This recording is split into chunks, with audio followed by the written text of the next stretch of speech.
Mga panahon ko ang Islam, yari kita nyo ngayon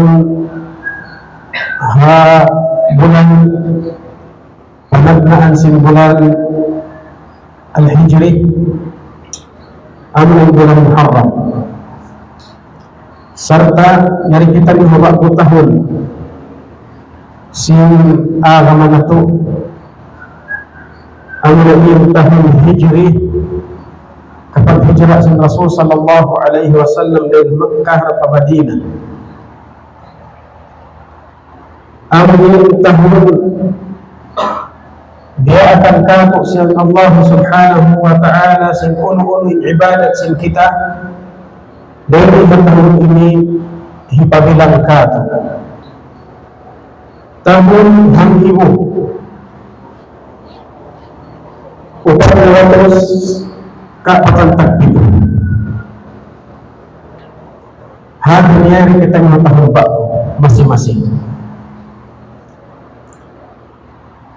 Allah subhanahu wa ta'ala mengatai agama Islam. Diaitaan kita Al-Quran yang maha mulia. Inna iddat ash-shuhur 'inda Allah 12 shahran fi kitabillah. Yawma khalaqa as-samawati wal ard minha arba'atun hurum. فلا تظلموا فيهن أنفسكم.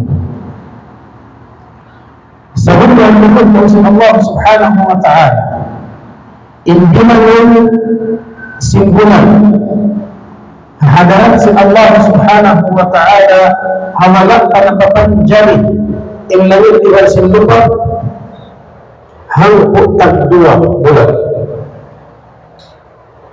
Halang sebelum putak 2 bulan awal kania ashhurul hurum 4 bulan. Hadirin internasa ni simbolan sin kita. Ibang simbolan yang real ano ibang putak 2. Halang sudah katahu. Kahit panahon ini awalak panatapan jari langit ibang sindupa. Lihat tu nak bilangan si Allah subhanahu wa ta'ala liuk isnilahil mahfuz. So bulan ini ang pagtawag sa kita Hijri serta bilangan ini dumagat sa Muharram, Safar, Rabiul Awal, Rabiul Thani, Jumadil Awal, Jumadil Thani, Rajab, Sya'ban, Ramadan, Syawal, Dzulqa'dah, Dzulhijjah. Ang putak 2 kata.